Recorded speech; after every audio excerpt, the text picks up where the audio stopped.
When you nailed it on your first movie and you left an ending so ambiguous, so perfect, so great that the only way to follow that up is to just screw it up, and you go and give me this?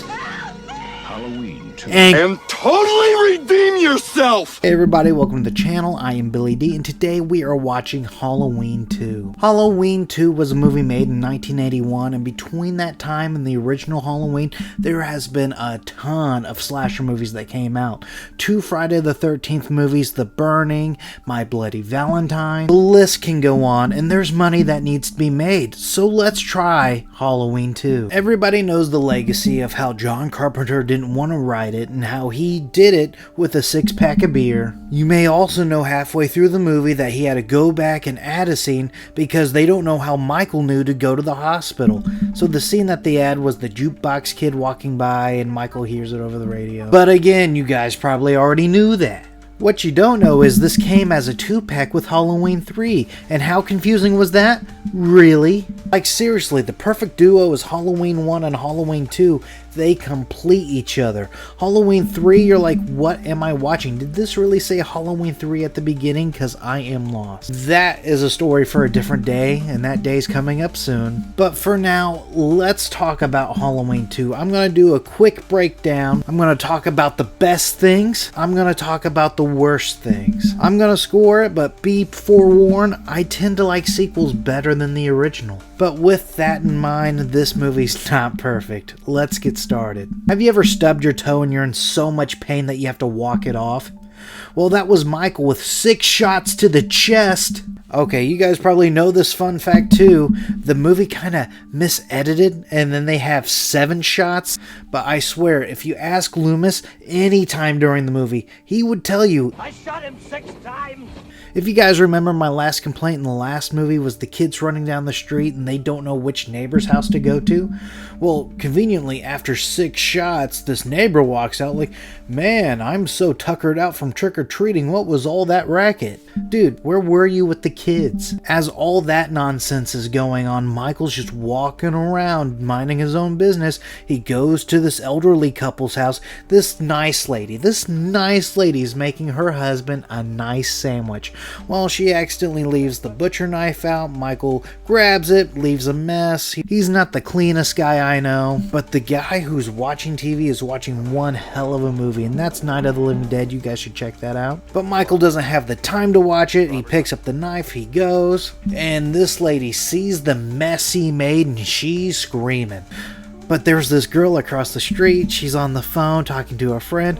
Oh, she hears a scream. Oh, it must be the neighbors, and how her husband hits her. Who jokes about domestic abuse? That's awful. Good thing Michael's one jump scare away to correct that situation. I'm not gonna lie, this jump scare got me. I completely forgot about it. I think the funny thing is the news got to this story quick and is letting people know on the radio where Michael is and where he could be. And she's like, oh my gosh, this is just down the street. She doesn't lock any of the doors. She's a doofus. Nobody deserves the wrath of Michael, but she was on 2 strikes, making terrible jokes and not locking doors.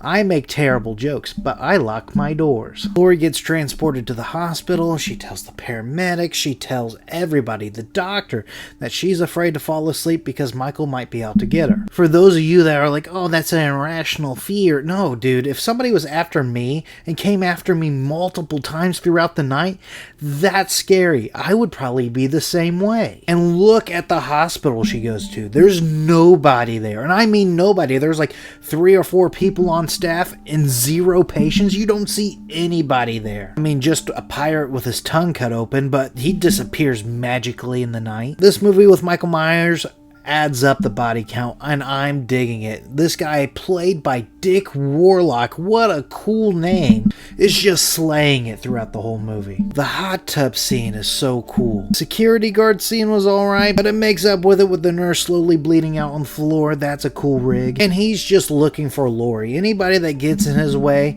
he's taking out.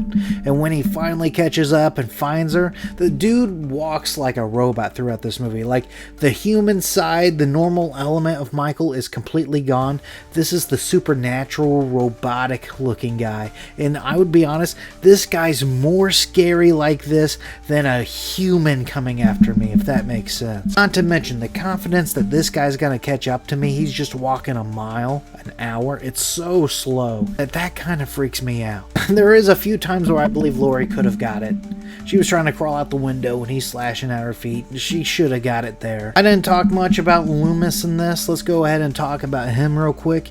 He's just giving speeches every minute. Not to mention, him and his buddy cops go and take out a kid. He's just walking down the street, which is so weird. He's wearing the same getup as Michael Myers, the same mask and same mechanic outfit. Like, who puts that combo together? It's not like it was made famous. Oh well, come to find out, it's Ben Tramer, the guy that Laurie likes. And the cop was going like 40 or 50 down a neighborhood. And then it's like, I didn't see him. Loomis is giving speeches to anybody that would hear, and he also goes to a school. There's a knife that is in a kid's drawing. Ooh! Do you think that it's referring to the first movie about his sister and who he got? Well, come to find out, Laurie and Michael, they're siblings. And this is given to us by Nurse Miriam from the first movie, who I completely forgot is in this sequel, and she is in so many more Halloween sequels. And honestly, how do I forget that she's in these? Well, when Loomis comes to the realization that, oh, he might be after Laurie, he commits a felony. He's like, turn this car around or you're gonna get it. And he fires a warning shot. Dude, you're going to jail. No matter what happens, Michael is gonna win and you're gonna lose. It's a lose-lose scenario. I guess save who you can. So they go back. Laurie actually makes it out of the hospital. She's in this car. Well, this guy Laurie went to school with is walking out. He goes, sits down. He's the guy that slips earlier in the movie. He looks down at her and he's like, oh geez. And then like he has a concussion, right? So he falls on the horn. She tries to get him off. She tries to get out. This is just a huge mess. But thankfully, Loomis, the cop, and Nurse Miriam pull up. She is so startled. She can't breathe. She's trying to scream at them. She's screaming for help, but nothing's coming out. As soon as they go into the building, which is a bloodbath, by the way, she finally works up the courage, but Michael's on the other side. She's trying to get there. The door's locked. They finally open it. They lock the doors. Whew! We're all good. We're all safe. Michael, Terminator man, walks through the glass. Oh, that is so scary. But then gets it with more bullets. Bang, bang, bang. Miriam goes to call for backup. The cop's like, no way, this dude's gone. And he goes to check the pulse. Michael gets the cop. So he kind of aids Loomis here, because if that cop was still around, there's no way Loomis would not get jail time.